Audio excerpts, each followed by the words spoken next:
some countries are blocking Syrian asylum seekers. How is Canada's policy with the Assad regime now? Look, I think some countries face asylum seeking levels from Syria in much higher quantities than we do. Germany is an example. Greece is another. We don't face that flow in Canada. I don't know what rank they occupy in terms of source countries for asylum seekers, but it's pretty low down there. Our inventory is a little less than about 2,000, so it isn't something in terms of volume that we're facing. The Immigration and Refugee Board assesses and reassesses on a constant basis the reasons for people to claim asylum, so that's something that we'll, I think, monitor carefully. Again, we're not facing the same pressures that, for example, UK, Greece, Germany, other countries are facing. Qu'avez-vous pensé des propos de M. Legault sur la prière dans les lieux publics? C'est un commentaire qu'il a fait depuis Notre-Dame, c'est ça? Je ne sais pas du timing exact. Juste avant de parler. Jeudi dans son bilan de fin de session. Il n'était pas en pleine messe en train d'avoir un commentaire tel. Écoutez, je pense qu'il faut respecter la liberté d'expression, la liberté de religion. Je ne sais pas sur quoi M. Legault s'acharne. Il me semble que c'est constamment les musulmans. Les gens ont le droit de prier en public, qu'on soit juif, qu'on soit en train de faire un pèlerinage à l'oratoire Saint-Joseph, comme on voit surtout l'été, mais les gens qui grimpent les escaliers à genoux, c'est des chrétiens. Est-ce que ce serait banni? Je ne sais pas, mais je pense qu'il faut respecter le droit de religion que les gens ont. Et je vois pas son acharnement, mais il me semble qu'il tape toujours sur le dos des musulmans. Mais pourquoi vous avez mentionné le lieu, Notre-Dame? Je pense que qu'il y avait quelque chose derrière. Je trouvais que c'est ironique. Il est allé évidemment voir l'ouverture de Notre-Dame, un lieu historique, mais très, très immensément religieux. Puis il commence à parler de laïcité. Je pense qu'il y a une certaine ironie en faisant ça et le timing qu'il a utilisé. Do you believe that Trump takes Canada seriously when he keeps posting on Truth Social mocking the Prime Minister? I don't think we should necessarily look on Truth Social for public policy. But that's where he's making his statements about statements. I'm not going to speak about that right now. I think we have all options on the table. Sur les investissements à la frontière qui s'en viennent, ça va devoir passer par un projet de loi? Est-ce que ça serait un projet de loi séparé? Ça dépend des items, mais il y aurait des items qui seraient sujets à un projet de loi. Donc, il y en a une partie qui va être dans la mise à jour économique, puis une autre partie. On va suivre ça. President-elect Trump calling Prime Minister Justin Trudeau the governor of Canada, and Canada being a 51st state. Okay, well, Canada is a sovereign country. I am very proud to be Canadian. But what do you make of the fact that President-elect the member of Parliament from Oakville, Ontario, Canada? What do you make of the fact that the President-elect keeps joking about this? Comme j'ai dit, le Canada est un pays souverain. Je suis très, très fière d'être canadienne et la députée d'Oakville, Ontario.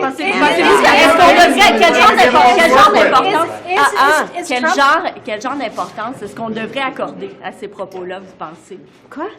What kind of importance should we give to this kind of comment? We have to continue to remember that Canada is a sovereign country and that we should all be proud to live in an incredible country. Non, mais vous répondez la même chose que la dernière fois.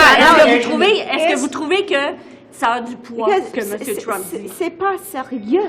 C'est important de se souvenir que le Canada est un pays souverain et nous sommes tous heureuses, fiers d'être canadienne, et ça, c'est la chose la plus importante. Nous sommes souverains. Is Trump trolling your government? We are responsible for ensuring the sovereignty, the security, the protection, the well-being of Canada. That's our focus. And I think that should be everyone's focus. But it doesn't look like the President-elect is taking the Prime Minister very seriously. Okay, it doesn't look he's taking him seriously. Actually, the very first meeting that the President had with a G7 country was with Prime Minister Trudeau. That seems serious. Si vous avez un autre sujet, une autre question différente, je pourrais répondre. Un autre sujet, les investissements qui s'en viennent à la frontière. Est-ce que vous devez passer par un projet de loi pour faire adopter ces mesures? On continue de penser quelles sortes d'investissements sont nécessaires pour nos frontières. Mais je voudrais mentionner que nous avons déjà investi dans nos frontières, dans les fonctionnaires, dans la surveillance aux frontières, et nous continuons de le faire. C'est un processus. Nous avons eu une rencontre hier soir pour le discuter. Nous continuons de décider de confirmer nos autres investissements pour nos frontières. Il y a le comité de Canada, les États-Unis. Sur le déficit, Mme Anand, sur le déficit, est-ce que vous êtes inquiète que Mme Freeland ne rencontre pas la cible de 40 milliards la semaine prochaine? Puis est-ce qu'on devrait abandonner des mesures comme le chèque de 250 $? Je pourrais mentionner avant lundi que nous continuons d'être là pour les plus vulnérables dans notre pays et aussi pour la protection nécessaire, par exemple avec les appuis pour les forces armées canadiennes. Nous continuons d'être là pour tout le monde. Ça, c'est la chose la plus importante pour notre gouvernement, notre parti, et d'être là pour notre pays avec les appuis nécessaires comme les appuis pour le pharmacare, dental care, les enfants, les familles, les aînés. Ça, c'est nous. Ça, c'est nous. On va attendre pour la ministre Freeland pour sa mise à jour. Le budget supplémentaire des dépenses, est-ce que vous attendez à ce que ce soit adopté d'un bloc ou qu'on en fasse un vote item par item? Le vote va se passer ce soir et demain. Et j'espère ce soir et demain, donc pendant la nuit? On va commencer ce soir. Mais il y a 5 ou 6 votes nécessaires et j'espère, on va voter en faveur, tout le monde, parce que c'est nécessaire d'avoir ces appuis pour la population canadienne. Donc, ce soir, on va voir qu'est-ce qui va passer. Okay. What are the range of things that the government's looking at to address Trump's concerns about the borders right now? To begin, as I said in French, our sole concern is the well-being of our country, the protection of our country, the security of our country, as well as the economic well-being of our country. That is the reason why we announced our Arctic policy last week. That is the reason why we want everyone in the House to vote in favor of the supplementary estimates. You may be aware that inside those estimates are investments in the P-8. That's a certain type of aircraft that we need for our Canadian Armed Forces and for the protection of our country. So the types of investments that we are thinking about are already, to some extent, on the table. And we will continue to look at how we can reinforce the borders, the economy, and the protection of our country. So there are specific things that I think you could be looking at right now in terms of what we are doing. In total, sources say it could total more than $1 billion in spending on the border. Do you think that will be enough to get rid of this threat of terrorism from the US? Let's break it down. Let's look at what the particular investments are right now, and rather than just talking about $1 billion, let's break it down as to what would be contained in additional spends. And that's what I think is important. Let's get granular. Let's say and examine what we need in addition to what we've already spent, and let's make sure that that's in the best interest of Canada going forward. Guys, Mr. Reid, Trump made comments on Truth Social overnight calling Justin Trudeau, the governor of Canada, suggesting that he looks forward to more talks about tariffs. What's your reaction to that post? Well, tariffs are concerning to the Canadian economy. I have been very clear. We have to take these seriously. We must work hard. We will work with the Americans. I want to remind Canadians as well as Americans that Canada's trade with the United States supports over 3 million jobs in the United States. We are taking this seriously. I am concerned about it, and this work will have to be done. The Prime Minister suggested yesterday that could be retaliatory tariffs. What's on the table? We're doing that work right now, and we will have more to say in due course. Do you think the President takes Canada seriously? Do you want to become Nova Scotia Liberal leader? Any interest? Look, I've got a job to do that I'm trying to give it my all for right But now. are you open to it? Would you be open? Look, I'm not organizing right now. There's a couple people who reach out after these things. My only focus Have you is... been reached out to? I was at an event yesterday. There's a bunch of Liberal volunteers in town who plant the seed. But look, right now, I've got a pretty important job to do. The jobs that we hold are bigger than the people. But are in you them. open? Are you Can I ask open you to about it? your meeting with Minister Houston? Your meeting with Minister Houston yesterday, did you guys bring up the isthmus? Because reporters in Global Halifax keen to know what you guys talked about, any movement on particularly the isthmus issue. Yeah, so look, I think both parties want to find a solution. I've worked pretty closely with Premier Houston as a local MP and with a shared constituency for the entirety of my time as a Member of Parliament. We've had a positive and productive working relationship, not just since he's become Premier or since I've been appointed to Cabinet, but since we were local MPs and MLAs respectively. We both want to find a solution on this. I think we both recognize the pressing need from a climate point of view to ensure that the land that the isthmus sits upon is protected. Look at the importance of that supply chain. We might be down to a couple of days of fresh food should that important link be washed out. For our part, we've maxed out the possible contribution under the Disaster Mitigation and Adaptation Fund. We are going to be exploring other additional paths forward. It's going to have to involve some commitment from both levels of government, but we're looking towards unique proposals to figure out what the path forward may look like, because we both understand the importance in protecting the integrity of that supply chain. Any other topics? Trump mocked Trudeau on come back to social me. overnight and said that he was the governor of the great state of Canada and he looks forward to having more conversations about tariffs. What do you think of that post, and is the government's message really cutting through? Look, my focus as I try to deal with issues that are of concern for my country and for my portfolio, to the extent that there are questions on what President Trump may be looking to do in terms of managing the relationship with Canada, I think they'd be better placed with the American administration. Of course, we will do what we can to stand up for the well-being of Canada and for families who call this country home. Mais quand même, quel message s'envoie de se faire traiter du 51e État, que Justin Trudeau se fasse traiter de gouverneur d'un État américain? Canada est un pays souverain. C'est très important pour protéger l'intérêt national du Canada. Je pense que nous avons une opportunité pour faire des arguments qui c'est dans l'intérêt de les deux, les États-Unis et le Canada, pour protéger l'habilité pour engager dans le commerce dans les deux côtés de la frontière. C'est très essentiel, pas juste pour le gouvernement, mais pour les familles, les travailleurs, d'avoir des opportunités pour bénéficier. Est-ce que c'est agaçant de l'entendre dire des choses? Est-ce que ça vous agace? Est-ce que c'est choquant pour vous d'entendre? Qu'est-ce que c'est gaz? Énervant.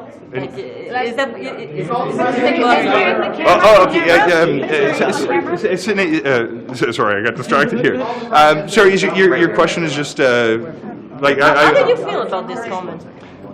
Look, I just try to remain. There's lots of moving pieces when you're involved in politics, particularly bilateral relationships. My focus in all instances is on what's within my control. What can we actually do? And we can make the case to Canadians, to the U.S. administration, and to Americans that, in fact, having an open trading relationship that maintains lower costs for consumers and good jobs for Canadians and Americans is actually the right path forward. This has been the nature of our relationship for such a long period of time over the course of our history, and demonstrating that the folks who work at Michelin Tire in my community have gainful employment because people are able to afford the tires that they put on cars that are assembled in the U.S. Is a pretty good arrangement for boboth of us. Just back on Houston. Anything on Houston? If you catch me on the way out, I'm late for a cabinet meeting, guys, but if you do want to find me, I'll come up. Est-ce que vous pensez du commentaire de François Legault sur la prière? On regarde pour les espaces publics, bon, s'il n'y a pas moyen d'éliminer ça. Est-ce que ça vient brimer le droit de religion, d'après vous? Comment vous réagissez à ça? Bien, il y a deux choses que je dirais. La première, c'est que ça semble émerger d'un enjeu dans les écoles. Le gouvernement du Québec est responsable de la gestion des écoles. C'est la compétence en éducation dont il est à la fois responsable et a la compétence aussi. C'est à lui de s'occuper de la sécurité et du bien-être des Ça pourrait entraîner la enfants. charte, peut-être. Et sur la question autre, dans les espaces publics, quelle est la liberté des gens de s'exprimer, de prier. Bon, ben, écoute, on va voir ce que M. Legault a en tête. C'est sûr que plusieurs personnes soulèvent des questions par rapport aux libertés fondamentales, mais avant de se prononcer davantage, il faut avoir des précisions de la part de M. Legault. Est-ce que le gouvernement dépense trop? On voit qu'il semble y avoir des tensions entre le bureau de Mme Freeland et le premier ministre là-dessus? Est-ce qu'il faut abandonner l'idée des chèques, par exemple? Bien, une des raisons pour lesquelles on investit beaucoup, c'est qu'on investit beaucoup en appui aux provinces et aux territoires. Il y a énormément d'argent en santé, en transport collectif, en garderie, en soins dentaires que l'on envoie ou bien directement ou indirectement au gouvernement du Québec. C'est une forme d'investissement qui profite au gouvernement du Québec et il y aurait d'autres façons de travailler, comme M. Poilievre le suggère, de couper l'entente en logement, de briser l'entente en transport en commun. Donc, il y aurait des façons, effectivement, de sauver de l'argent pour le gouvernement canadien qui pénaliserait et qui nuirait beaucoup au gouvernement du Québec et aux Québécois. Vous ne pensez pas qu'à un moment donné, les électeurs vont vous en tenir rigueur, ça, d'avoir, par exemple, fait éclater la barre du 40 milliards peut-être cette année? Les électeurs vont toujours regarder si les fonds qu'on investit sont des fonds investis de manière responsable, en conservant la rigueur fiscale dont le gouvernement canadien a fait preuve au cours des dernières années, certainement en comparaison avec les autres pays du G7, et en voyant si ces investissements significatifs que l'on fait sont là pour appuyer la classe moyenne et appuyer souvent directement ou indirectement les gouvernements des provinces. Le conflit de travail chez Post Canada, là, ça dure depuis des semaines. Le gouvernement fédéral est le propriétaire de Post Canada. Qu'allez-vous faire pour que ça se règle? Est-ce que vous allez faire quelque chose? Parce qu'il y a beaucoup d'entreprises qui souffrent en ce moment. Bien, le ministre McKinnon a tout à fait raison d'insister sur la responsabilité des deux parties. Mais vous êtes une des parties. Est-ce que vous allez, par exemple, remplacer le conseil d'administration? Bien, la Société de la Couronne, qui est Poste Canada, est une société indépendante. Qui a vous avez le pouvoir sur le conseil d'administration, non? Qui a comme mandat de servir les Canadiens de manière responsable. On sait que la situation de la livraison du courrier a beaucoup évolué au cours des dernières années, que pour les colis, ça s'est bien passé jusqu'en 2020. Durant la pandémie, depuis 2020, la concurrence est beaucoup plus solide, ce qui fait perdre des revenus importants à Poste Canada. L'avenir des travailleurs et l'avenir de Poste Canada sont reliés. C'est essentiel. Vous ne répondez pas à ma question. Qu'allez-vous faire concrètement? Ça fait 3 semaines que vous nous servez cette même phrase, ces mêmes phrases-là. Mais ce qu'on fait, c'est qu'on demande aux partis de travailler ensemble de manière plus étroite. Ça donne rien, M. Trudeau. Et c'est évident que ces deux partis sentent de plus en plus la pression qu'il y a à le faire parce que les deux partis constatent de plus en plus clairement que leur avenir est conjoint, que l'avenir des travailleurs et que l'avenir des Postes Canada repose, entre autres, sur une bonne entente de long terme à laquelle il doit travailler davantage. Vous êtes prêt à laisser aller la grève pendant le temps des fêtes? Monsieur McKinnon est le ministre du Travail. Il est responsable, il a fait très bien de mettre la pression nécessaire sur les deux parties. C'est dur aussi pour les petites et moyennes entreprises au Québec et ailleurs au Canada. C'est dur pour toutes sortes de gens qui habitent en milieu éloigné. La ligne est où pour vous, là? Est-ce que vous seriez prêt à traverser Noël et que ces entreprises-là peut-être disent adieu? Bien, on espère évidemment que ça se règle de très prochainement. On sait que les parties sont encore loin l'une de l'autre, mais là, la pression s'accentue, ça devient plus évidente sur les deux parties, puis il faut que ça progresse. Vous parlez de l'avenir, vous parlez de l'avenir, parce que c'est compromis l'avenir. Taunting Trudeau with the governor plan. Well, we know President Trump. We know who he is. We know we worked with him in the first mandate, and we are going to continue defending the interests of Canada, while acknowledging that we have to work with the new administration. Does that include retaliatory tariffs? Sorry? Does that include retaliatory tariffs? Well, we know, and they know how bad that would be for us in Canada, but equally importantly for American workers in the context of inflationary pressures in the United States, which would be harmfully impacted by any tariffs of Canadian businesses. Sur M. Trump, je prendrai sur M. Trump, je me rends compte qu'on n'a pas demandé. Comment vous avez pris ces propos de la nuit dernière? Est-ce que c'est comme une insulte ou autrement? Ben, on connaît le personnage, là, et il a été élu démocratiquement par les Américains. On le connaît parce qu'on a travaillé avec lui lors du premier mandat. Ce que l'on sait, et ce que M. Trump sait aussi, c'est que les échanges entre le Canada et les États-Unis sont importants pour nous au Canada, mais sont tout aussi importants pour les Américains, dans un contexte où la pression inflationniste aux États-Unis est assez forte, et même plus forte qu'au Canada. M. Trump comprend qu'imposer des tarifs sur le commerce avec le Canada serait très mauvais pour le pouvoir d'achat des consommateurs aux États-Unis. Ceci étant dit, il y aura toutes sortes d'autres discussions et d'autres distractions au cours des prochaines semaines et des prochains mois. L'important, c'est de défendre les intérêts du Canada, et de le faire évidemment avec le gouvernement de la nouvelle administration du président Trump. Trump has mocked the Prime Minister, calling him the governor of the great state of Canada overnight on True Social. What do you think of that? Well, as again, the Prime Minister has met with President-elect Trump. They've had productive conversations, and our government will continue to work with the U.S. government and our counterparts to continue advocating for Canadians. Thank you so much. Is it really getting through? Thank you. Is that offensive to people who fought for this country? Once again, we're going to focus on Canadians and making sure that we work collaboratively with the President of the United States, and that is our focus. Do you have any reaction to that? Did that? Once again, our focus is going to be on Canadians and working with the President. Overnight, President-elect Trump called Prime Minister Justin Trudeau a governor in Canada, a 51st state. How can Canada accomplish much with the incoming administration when he keeps trolling or making jokes about Canada's sovereignty? Well, I think that Canadians have an expectation of the government being responsible and being mature and protecting Canadian interests. It doesn't much matter what else happens in the world. It's about how you comport yourself. I think, we found this in all of our lives. We've been confronted with difficult circumstances. And what you need to do is step back and ask the question, what's the most mature, responsible response? And in this case, the relationship between our two countries is vitally important, not just to Canada, but also to the United States. And there's a lot of things that we can work to. So I think there's a lot of things that are said, and I don't know the context, but I do know the importance of the relationship, and that's what we need to stay centered on. What do you make of President-elect, one of the most powerful men in the world, powerful leaders in the world, calling Prime Minister Justin Trudeau a governor? What do you make of that? Well, I don't know the context. What I do know is that we live in a time that's incredibly challenged. I mean, look, just in the last 2 weeks, what we saw in South Korea, in Georgia, in Syria, this is a time that is the most deeply consequential and serious time, I think, since the end of the Second World War. And it requires, by all leaders, deep maturity. And I think we're trying to do that. I think levity. No. And I said, but you're not. No. That's not what I'm saying. I'm saying I think that it is absolutely fair that within that the jokes are made and you try to have levity. And I'm sure that that's the context in which this has happened.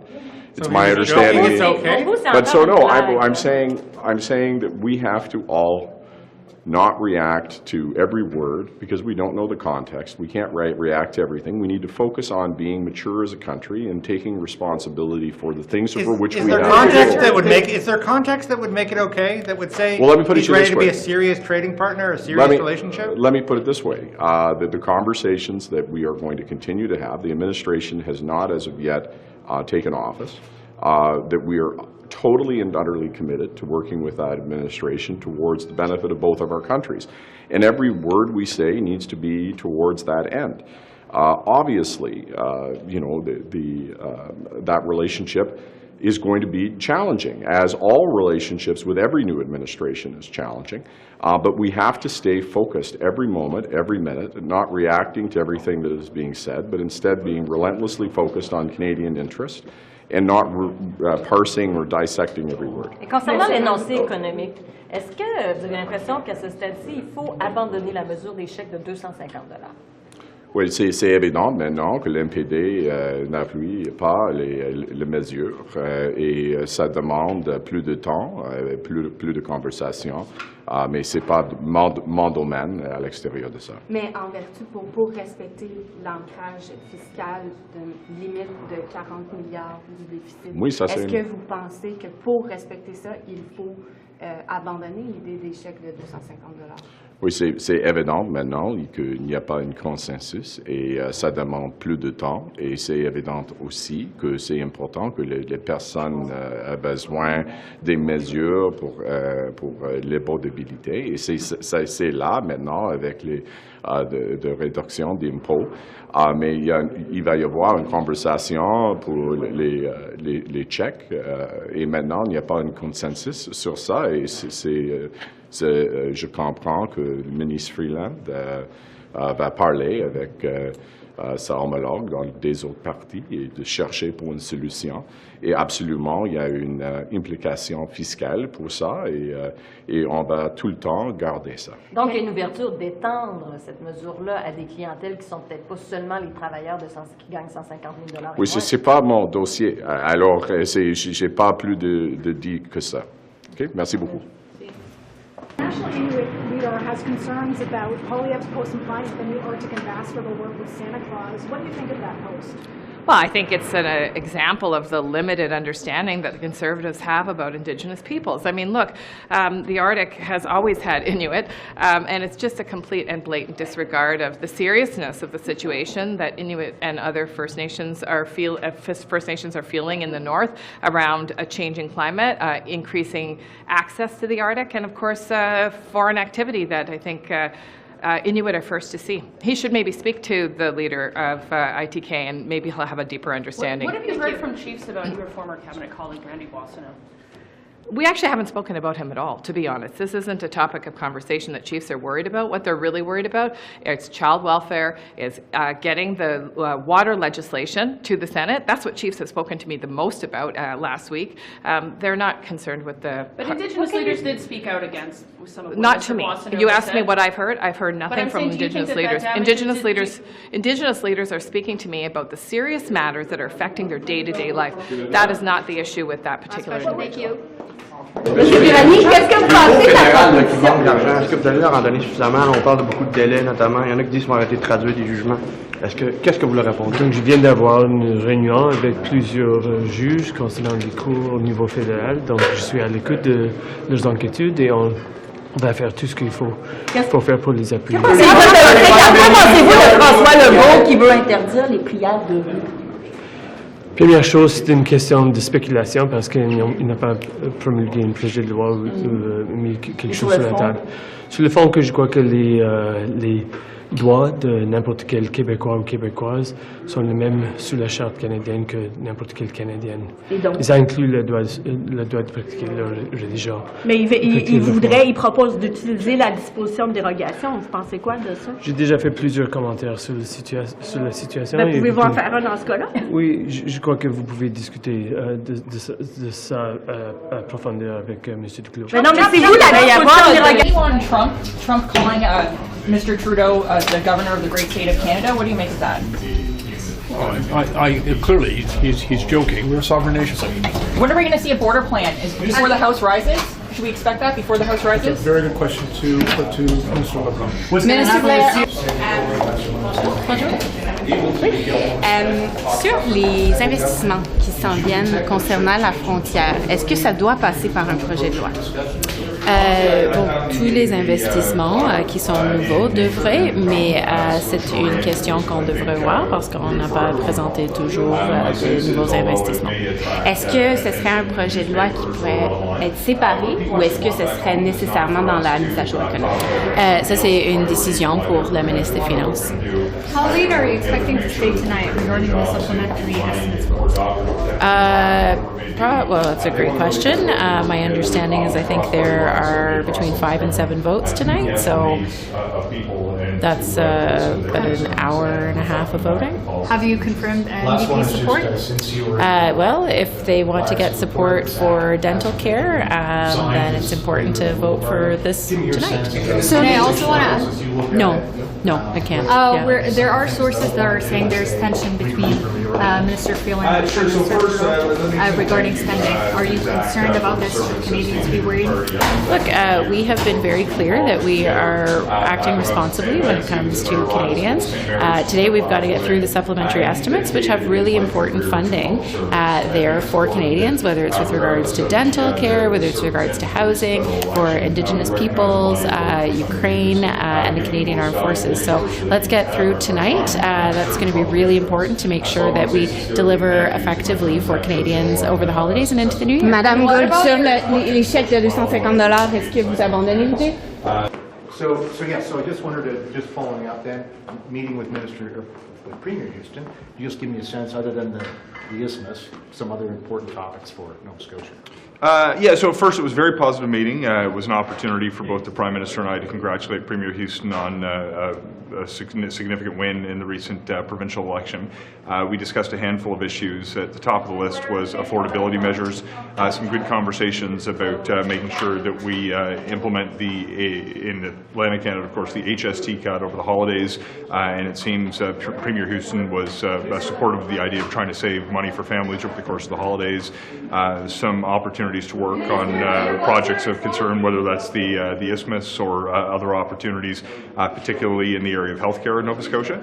So these issues should come as no surprise. They've been at the top of the list when it comes to healthcare affordability in Nova Scotia for a significant period of time, and obviously, given the rising cost of living over the past few years, affordability has become that much more acute.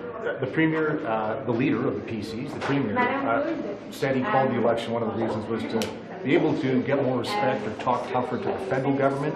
Did you detect a change in tone in the way Premier Houston approached your discussions? Or? Honestly, I found the meeting to be collaborative in nature and in tone, solution-oriented, which is, I think, good for everyone involved.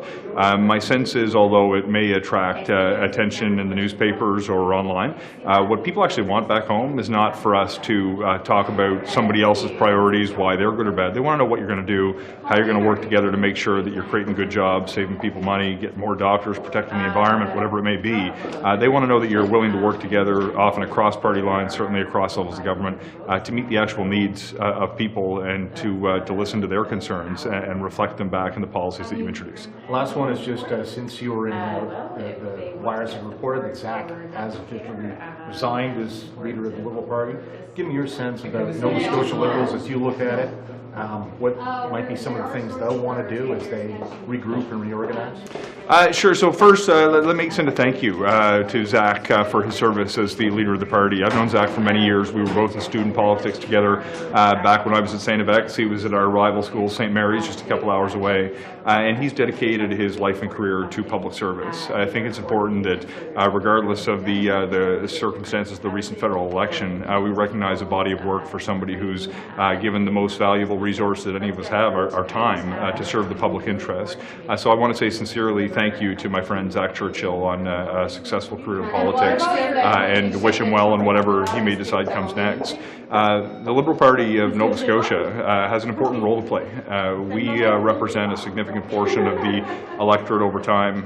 It's time for us to assess the nature of the recent provincial election campaign, but more importantly to engage people on the issues that are going to matter to them. Make sure that we are communicating with the general public to say we want to be a voice for working people. We want to be a voice to make sure that vulnerable people aren't left behind. That as we work to create jobs and grow the economy, we don't forget the importance of protecting our environment along the way. And in Nova Scotia, we would be remiss as a provincial party not to bring a laser focus on the issue of healthcare, making sure that people have access to a family doctor at home. But how you have that conversation in a way that brings people into the party, not that's driven by whoever may hold the leader's office, but actually embraces the idea of a member-oriented party where people get to have a say and determine the direction of the party for the next steps. I think it's going to be an important conversation the party should have internally. Great. Are you worried at all about the deficit? It sounds like it's going to get bigger. Is that a concern for you? Look, that's a question I'd suggest you put to Minister Freeland. What's been most important to me over the course of my time as a member of Parliament, and in fact I've had the opportunity to serve as a parliamentary secretary in the finance portfolio before I was appointed to cabinet, is that we're growing the economy faster than we're growing the national debt. When you have an opportunity to make investments that will deliver a higher rate of growth than the impact on the deficit would be, you have an opportunity to fundamentally leave people better off over time. When you grow the economy, you have the financial means to invest in things like pharmacare and dental care, to invest in things like child care, but also to then make the investments that are going to help grow the economy as we transition to a new and green economy, as the world is seeking goods that are manufactured with lower emissions. We have an opportunity to grow our manufacturing base here in Canada, including in my home province, where we are export-oriented but have a skilled labor force. So from my perspective, the most important thing is that we're operating in a sustainable fiscal framework that allows us to make those investments as a result of the economic growth that our policies deliver, and at the same time use some of that growth to fund the programs that leave people fundamentally better off. What changed since April? Because in April, one of the fiscal anchors was not growing the budget. So what, or the deficit rather. So what has changed in that window of time to have both you and Minister Freeland out saying the debt to GDP ratio is the more important anchor? From the time that I've been an MP, and in fact when I was the PS on the portfolio, debt to GDP ratio was the lodestar that we had focused on, preceding in fact Minister Freeland's time in the finance portfolio. In terms of what may have changed, look, I haven't seen the fall economic statement yet. I expect we're all going to have an opportunity next week, but you've had the opportunity to ask a question to Minister Freeland this morning, so I'll defer to her and her responsibilities as Finance Minister. Should Canadians be worried about there are sources saying that there's a rising tension between Minister Freeland and Prime Minister Trudeau. Should Canadians be worried about the extent of this? Look, I think Canadians, the things that they worry about with me is not the dynamics between individual MPs or ministers or politicians, but the very real pressures that they're facing at a household level, whether they can afford groceries, whether their community is a safe place to live, whether they get a job to go to. Those are the conversations that preoccupy those of us who are in elected office, because we know it's our constituents who are preoccupied with them as well. The conversations that I've had with the Prime Minister and Minister Freeland are usually focused on those issues. How can we deliver support to actually advance the well-being of families and of communities? So whatever reports may exist in the news, it's not something I've observed from my own experience. Okay, thanks very much, everybody. When we see a border plan, what considerations are being made about retaliatory terrorism? Class Action Secretariat. The Black Class Action Secretariat are presenting petitions for you to settle the lawsuit that they have. Right. Is that something that you'd consider? So I always want to hear from Black public servants. I care deeply about the public service as well as eliminating racism, systemic racism from the public service. So I always look forward to hearing from them. The litigation on this matter is being handled at the Ministry of Justice, but in the meantime I have been implementing supports for Black public servants, such as mental health supports, such as professional development supports, because I care so deeply about the elimination of racism and discrimination in the public service. I want to make sure that we have a public service that is diverse and that truly represents the demographic composition of our population. Thank you so much. Black Class Secretariat said there hasn't been any action on the Equity Employment Act when it comes to considering them as a separate class. What do you have to say to that? We're still consulting and considering all the options on there. It's very much something that's under active consideration. Okay, thank you.